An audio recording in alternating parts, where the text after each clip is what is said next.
All right. So for today's video, let's prep a motion.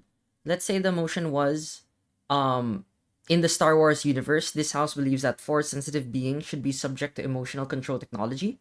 And the info side would be as follows. Force sensitives, also known as Force users, are sentient or non-sentient life forms that possess a strong connection to the mystical energy field known as the Force. Harnessing the power of the Force gives those sensitive to the spiritual energy extraordinary abilities, such as levitating objects, tricking minds, and seeing things before they happen. And the second part of the info side would be emotional control technology would prevent such beings from experiencing extreme emotions such as anger and extreme degrees of happiness. And of course, the motion is about the use of that emotional control technology for these force sensitive beings in the Star Wars universe.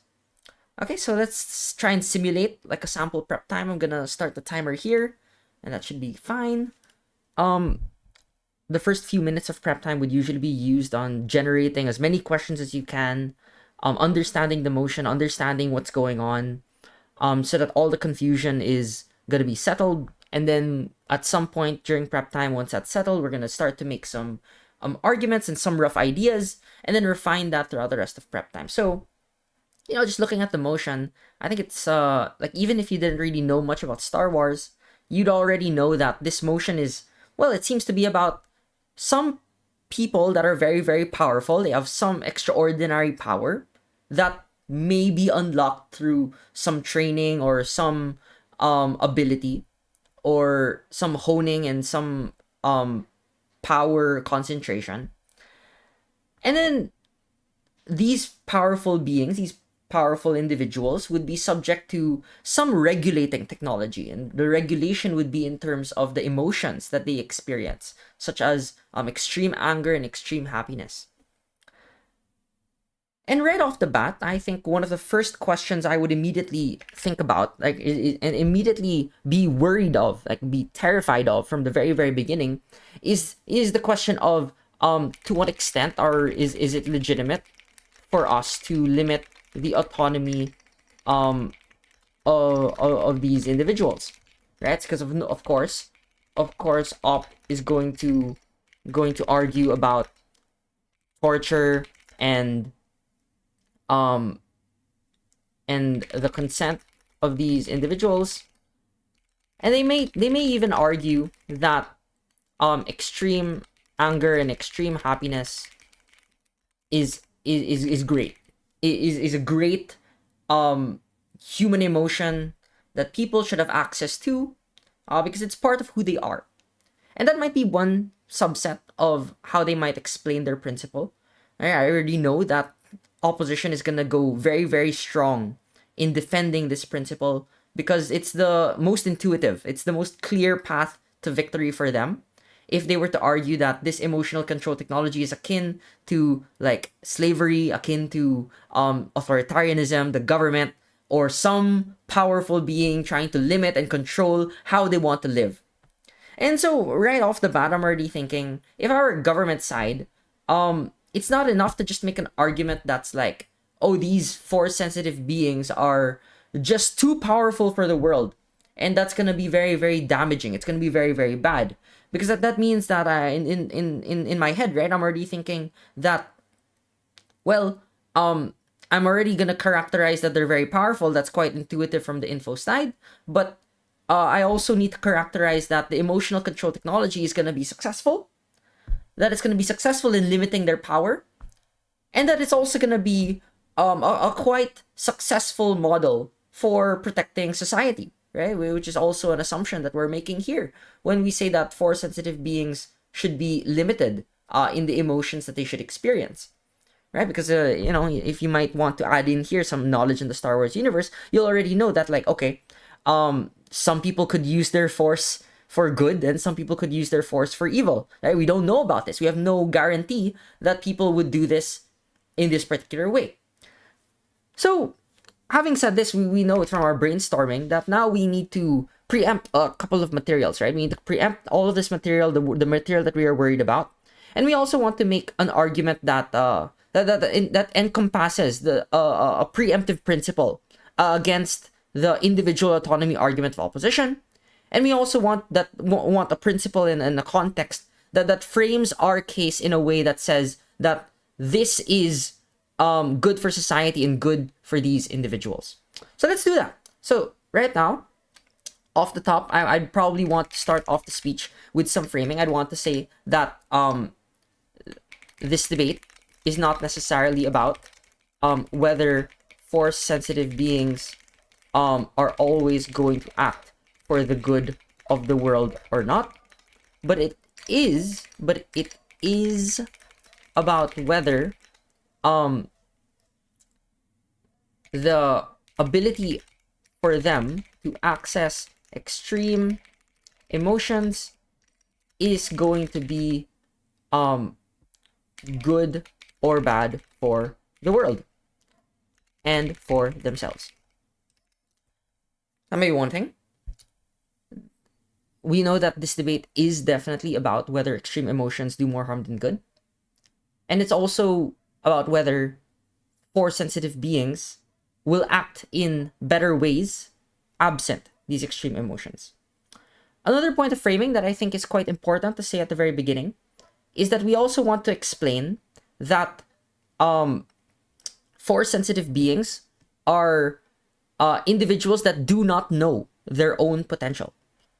They do not know how powerful they are, right? Sensitive beings are also individuals that do not know the extent of their own power, because they're born with with the force, and usually they don't really know what their potential is until it's unlocked through some sort of formal training or through some experimentation, which is like them using their emotions and then getting really mad and then using the force on someone. So to the extent that individual autonomy is important, it is also a detriment to themselves if they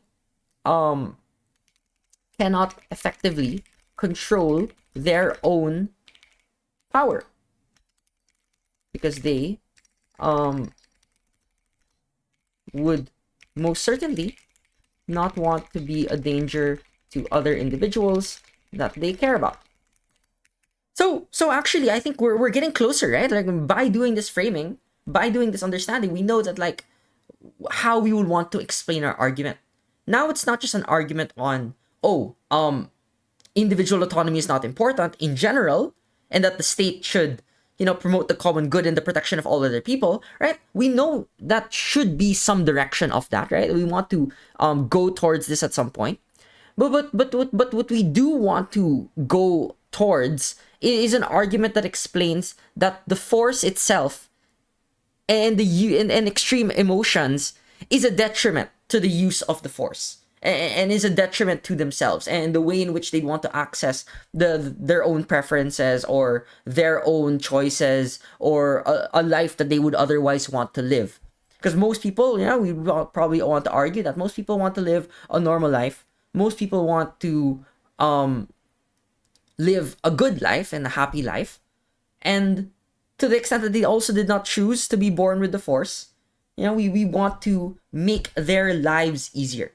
So that will be our first argument, right? Let's do our first argument and explain that this emotional control technology is justified because it protects force-sensitive beings against themselves and protects them from other individuals. And then so we would probably structure this argument in a couple of ways. One way I would recommend doing it, or at least one way that I would already conceptualize doing it right now, since it's already quite intuitive from the very beginning, is we'd structure the argument in a few parts. The first part would explain why is it that extreme emotions are an impediment to the disciplined use of the force. And then we'd probably add some explanation here, and then some illustration, and some illustration. That would be like the first general layer of the argument. And then the second layer of the argument would probably be an explanation on why is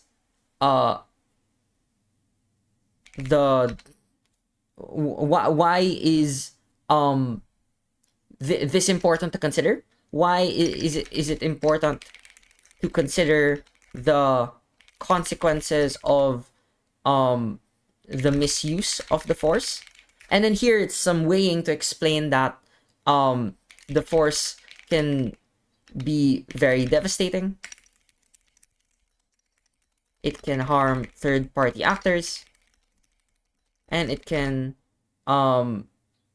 lead to an uncontrolled use, which is very evil and contrary to the common good, which is where we inserted our explanation on how it's important to help other individuals. And then maybe probably one last part of the argument would be to explain, or maybe even to preempt opposition, why this is likely going to be done well. So we might add a preemption here. Opposition may explain that this is an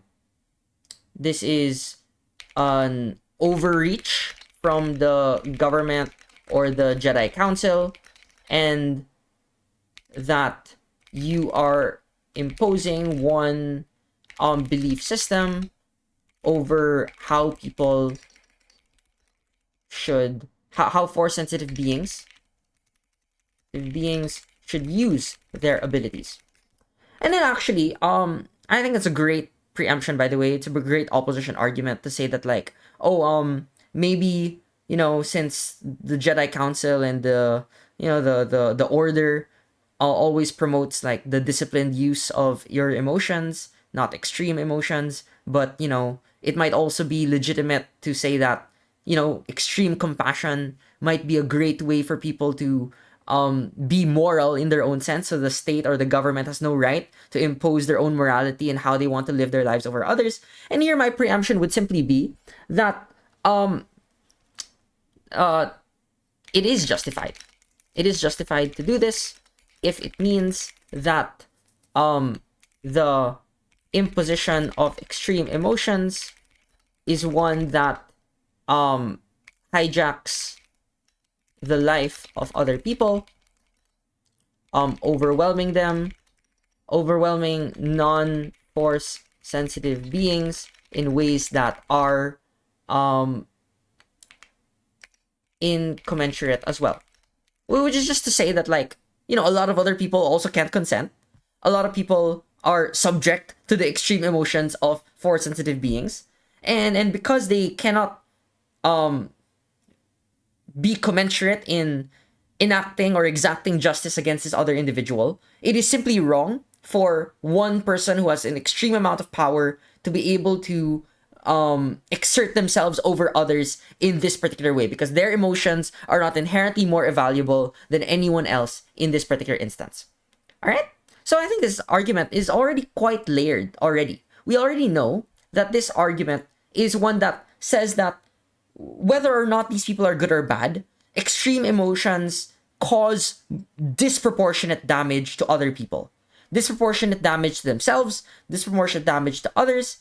And that is why the consequence must be weighed more important than anything else in this debate, whether it's individual autonomy, whether it is the imposition of morality, because of the way in which those extreme emotions lead to devastating consequences that are very, very hard for other people to access their own preferences and access their own ability to live a good life. We're already running out of time quite clearly here, but I do think that this is already a very good argument. It actually could probably be separated into two arguments, and right now at prep time, at the end of this prep time, we already know that, like, hey, I couldn't really run an efficient second argument in this one in this one span, but with the limited amount of time we probably have, we'd probably think and try and think of an argument, and maybe it might just be how the emotional control technology